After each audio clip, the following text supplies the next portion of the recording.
welcome back to another video and welcome back to my channel. So, sorry medyo naging MIA ako and I'm not able to create new videos for you guys. So, would be my first video for 2015. So, I'm excited. Excited.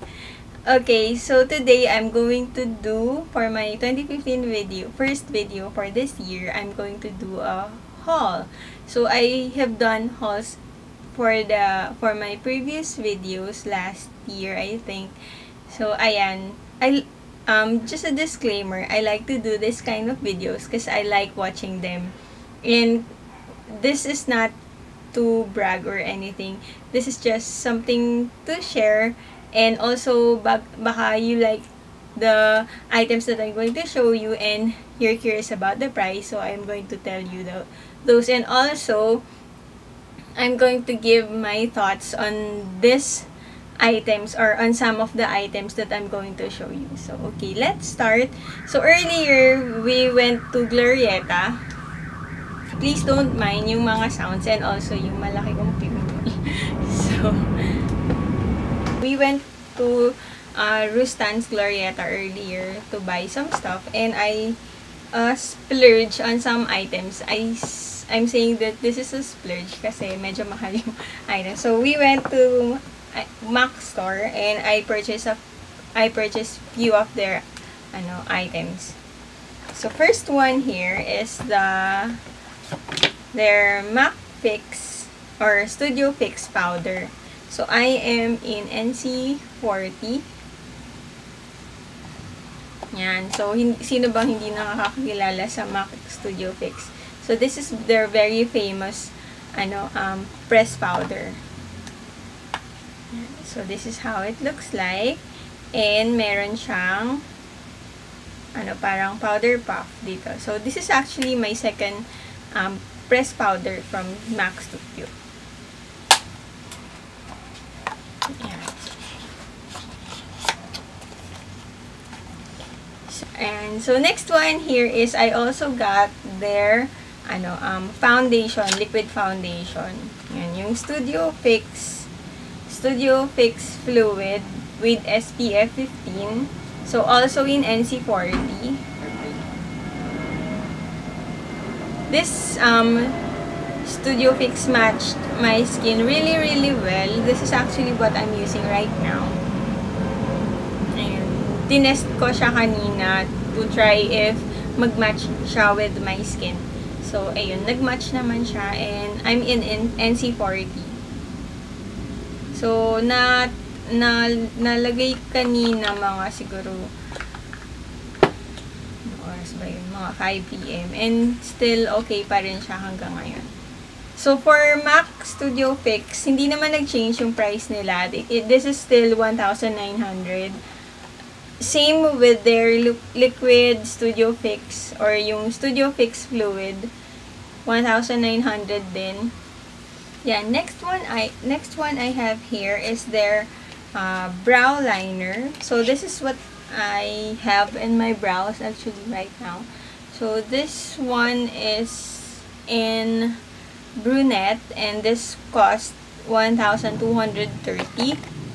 So this one has their brow liner in one end and yung brow brush on the other. So ayan. I also got their what they call Girl Boy na setting gel or brow set.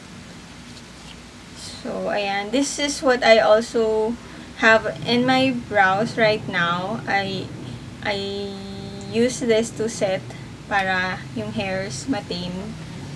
Ayan. So, this is how it looks like. Ayan. So, nag-match naman sa hair ko yung brows ko. Ayoko masyadong lumapit. Laki ng pimple ko. Okay. So, next one here. So, I also got their, and I also got yung concealer nila. This is called yung Pro Long Wear Concealer. Sabi nung girl doon sa sa Mac na this is one of their best concealer. So, this is in NC35 para, since concealer, dapat mas lighter siya. Teka lang, hindi ko mabuksan. Yan. So, may pump siya sa, which is good para walang spill. Ayan. So, for their concealer, this cost 1,150. Ayan. Yung concealer na ginagamit ko dati from MAC is cream type. So, for this one naman, para maiba, I'm using liquid type. So, this is 9 ml or 0.30 fluid ounce. Ayun lang. Ayan. And, ano pa? Ito, yung lip liner nila. Ito yung ginamit ko underneath the lipstick na gamit ko. This is in Boldly Bare. Yan, nude lang. Neutral color. Medyo, ayun lang, neutral color. Bumagay naman daw sa akin, sabi ng babae. This is for 1,000 pesos. Yan. So, last one from MAC is yung pump nila. As you notice, yung liquid foundation nila kasi, when you open this one, wala siyang pump. So, I also got there yung parang ilalagay mo siya para maging pump siya. So, yun. Para hindi makalat. And yung ano nila is, ano ba itong tawag? Foundation pump is for 625 pesos. 3 items or 4 items that is not from MAC. So, I have here yung Essence concealer. This is actually super pangit. Ayoko nung kasi when you apply this, medyo grayish yung color niya. And what's so crappy about this one is, ang hirap ilabas nung product. Lahat ng turns na naginawa ko na. Pero, ayaw niya talaga. So, lalabas lang siya pag trip niya. Ayan. So, ayan. Hindi ko masaswatch kasi ayaw niyang lumabas. So, this one is a very crappy product. This is the Essence Stay Natural Concealer. This is for 109. Oh well. You get what you pay for. Next is the Essence I Love Stage Eyeshadow Base. This is actually very good. This is for 200 pesos. Yan. So, ito yung itsura niya.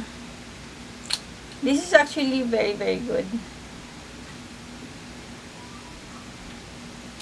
Medyo nagiging smooth yung application ng eyeshadow when you use this one.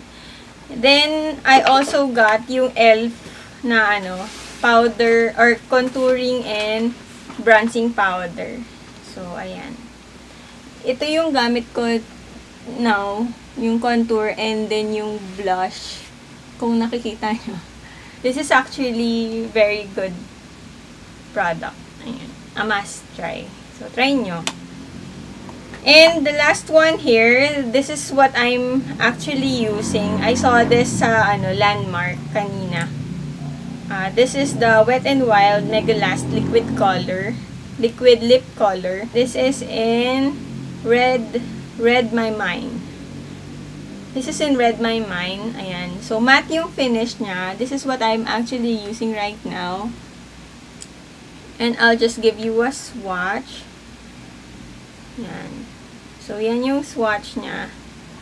Kita pa. Very bright red. Ayan. So, maganda naman siya. And, pag nag-dry na siya, matte naman yung finish. And, hindi pa, medyo natanggal na yung dito sa baba, konti. Pero, kanina ko pa ito in-apply. Tapos, kumain ako, nag-dinner. Hindi pa rin siya natanggal. So, very good product. So, ayun lang. Thank you again for watching. I hope you like this haul of mine. So please give this video a thumbs up if you liked it, and don't forget to subscribe on my videos, and also follow me on my blog, which is in the description down below. So thank you, bye! Thanks for watching!